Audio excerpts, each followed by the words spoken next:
We'll now move on to the second interview. So, the circumstances described in the second interview happened in the early 70s.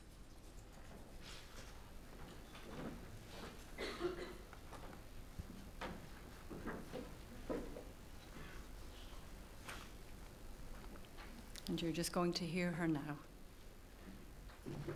In 1970, I was going out with a young man, I would have been 19, and discovered I'm pregnant. It was the only time I'd ever had sex, and got pregnant obviously straight away. I just went into total panic, couldn't think clear, couldn't eat, felt so ashamed, couldn't tell my best friend even, more or less locked myself in my bedroom, hoping and wishing it would just disappear or it was a mistake or something. He said, "Oh, should we get married?" I wasn't at that point where I wanted to get married, or I didn't know whether I wanted to marry him. I remember going into town one night and standing on O'Connell Bridge thinking, it'd be better if I was just dead. I couldn't kill myself. I hadn't the courage to do that, so the only other choice was what he was saying, we'll get married. And there was no one to talk to. It was like I was in a little bubble, in my own little world. I wasn't functioning right at all emotionally. I just pushed it down in a way and just focused on we're getting married and trying to pretend to everybody that this is what we had planned, and we'd worry about the baby shown later on. I remember going into Holles Street, and even going in there I just felt like it wasn't really real. I was like looking in through a window at somebody else having this situation. It wasn't really me. I didn't understand anything that they were telling me. I had to tell my mum and dad that I was pregnant, and my mother was just screaming, crying. How could you do this to me? Like, you can understand the shame for a family.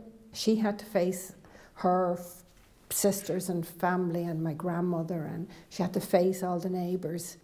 So there was this charade put on that I'm getting married, and it was all about the wedding. And I was so sick, vomiting, I couldn't get on a bus, I couldn't, everywhere I went I was getting sick. I think part of it was the stress.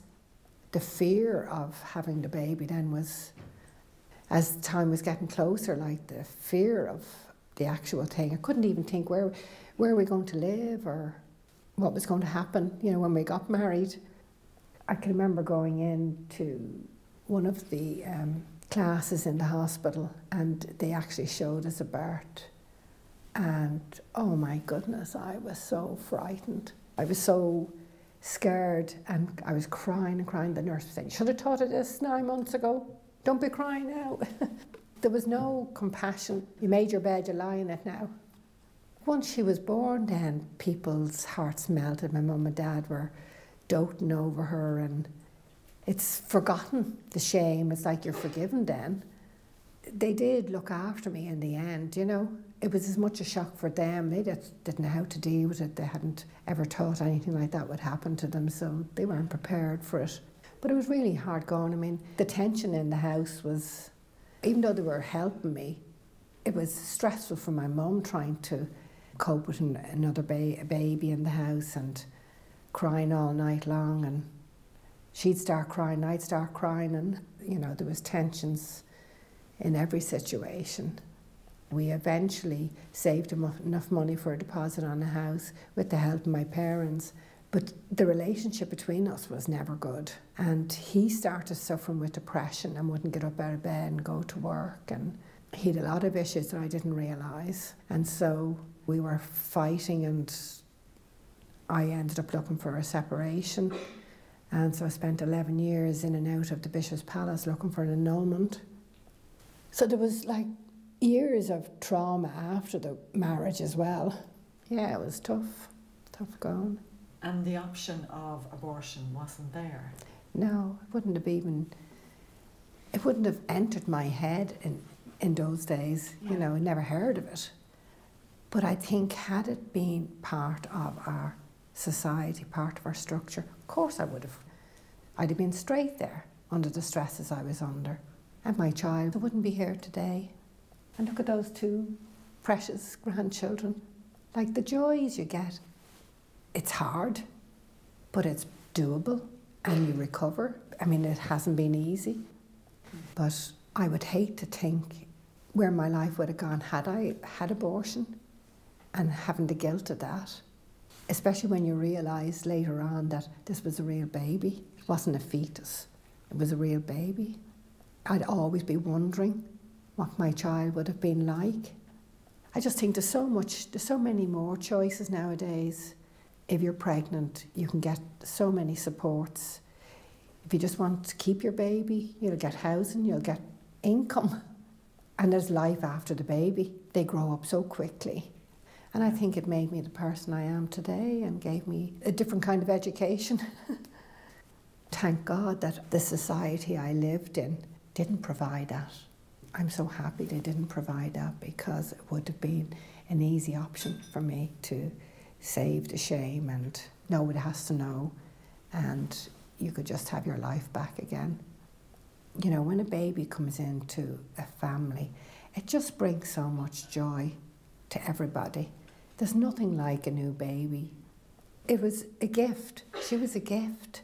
You know, I didn't know it in the stress, but if you give life a chance, it brings amazing joy. And I think if people go and have abortions, you don't know what regrets they might have later on and what damage that might do to them. In the early months of pregnancy, your hormones are all over the place, and it's very hard to make a good decision when you're in that place. And I think a healthy society that loves and values life needs to be embracing and supportive and support the mother and the child.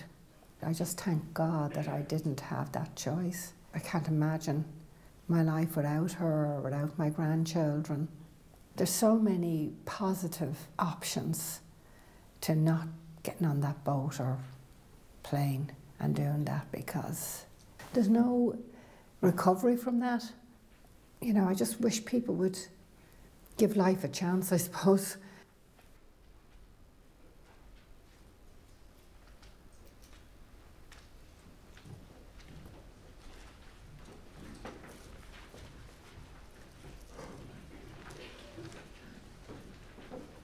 So I'd like to thank the woman in that interview, and again invite you to take 2 to 3 minutes just to jot down where you are after listening to that. It can be a word, it can be a feeling, it doesn't have to make sense.